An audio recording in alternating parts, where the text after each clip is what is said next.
My name is Avery Hamilton, and I was 17 when this happened. I've lived in Bloomington, Minnesota most of my life. My parents have a small two-story home on a quiet street not too far from Jefferson High School, where I'm a junior. Classes were in full swing, and finals were just around the corner. If you've ever been through exam season, you know how the stress can eat at you day and night.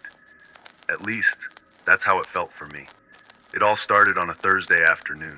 I came home from school feeling anxious because my history exam was the next day, and I hadn't studied enough. To make matters worse, my parents were packing to leave for my cousin Kevin's wedding in Mankato, about an hour and a half south of us.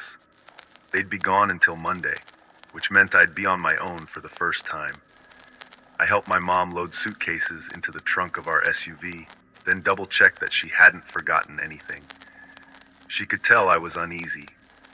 She hugged me and said to call right away if anything felt wrong. I nodded, trying to look confident, but deep inside, my nerves were already frayed. She and my dad pulled out of the driveway at around 6 p.m., leaving the house strangely silent. I walked back inside and locked the door. Usually I appreciate peace, especially when I need to study, but this time, something about the empty house made me uneasy. The absence of my parents' voices and the hum of their routine was unsettling. Every small noise seemed amplified, the faint ticking of the clock in the living room, the hum of the refrigerator. To take my mind off it, I decided to watch some TV. It helped, but I still felt on edge. After about an hour, I grabbed my phone and texted my friend Melissa, a classmate of mine. We both had the same history exam coming up. I asked if she could spend the night so we could study together. She agreed, saying she'd be over by 9 p.m. When Melissa arrived, the house felt a little more normal. We spread our textbooks across the living room coffee table and started reviewing chapters. Around 10 p.m., she said she needed to use the bathroom. I told her to head upstairs to my room because there was an attached bathroom there. It's usually cleaner and has fresh towels. My mom insists on keeping it spotless. Not even 2 minutes later, Melissa came back downstairs looking pale. She claimed she saw someone sitting in our backyard, right in one of the chairs on the deck. At first, I thought maybe she was mistaking a shadow or something, but she insisted she saw the outline of a person. My heart pounded, but I tried to stay calm. We both went upstairs to my bedroom window to check. I peered into the backyard, scanning it carefully. The overhead porch light was dim, but I didn't see anyone.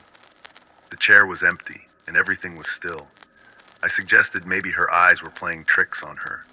She didn't push back too much, but she seemed uneasy. The rest of the night passed without incident. Melissa eventually fell asleep in my room, and by morning, we laughed it off as nerves. She went home later that day, and I settled back into studying. Fast forward 2 nights later. It was Saturday, raining hard around 10 p.m., and Melissa couldn't come over because her dad was in the hospital for a minor procedure. She had to stay home with her younger siblings, so it was just me in the house again. With the rain pounding against the windows and the wind rattling the back fence, my nerves spiked. I tried to focus on my notes, but that uneasy feeling was creeping back in. Then I heard it, a faint squeaking sound, like someone shifting in a wooden chair on the deck. I froze. The sound came again, this time more distinct.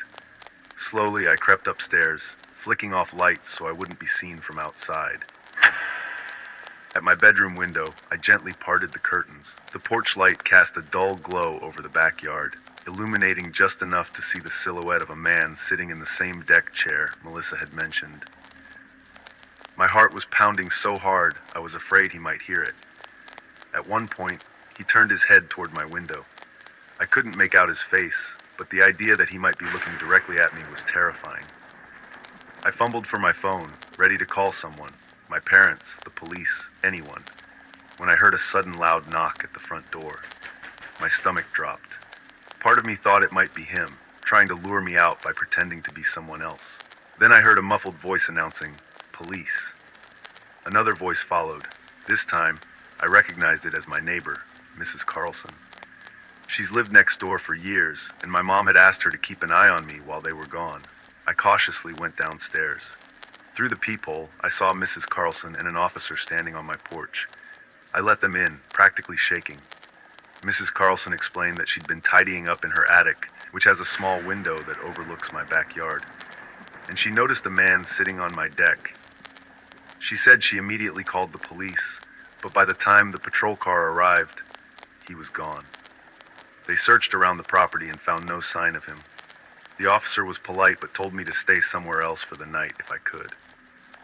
With my parents gone, Mrs. Carlson insisted I pack a bag and sleep at her place for the rest of the weekend. I barely argued, too rattled to think straight. Before I left, I took a quick, nervous look out the back door, half expecting to see that shadowy figure again, but all I saw was the empty chair, wet with rain. That night, I lay awake in Mrs. Carlson's guest room, still frightened. My parents came back on Monday, and I never spent another night alone until I left for college. Even though nothing physically happened to me, the fear I felt was real.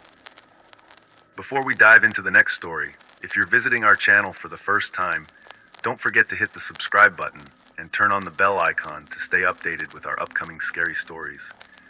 Your support means the world to us, so please share these stories with your friends and family. Thanks.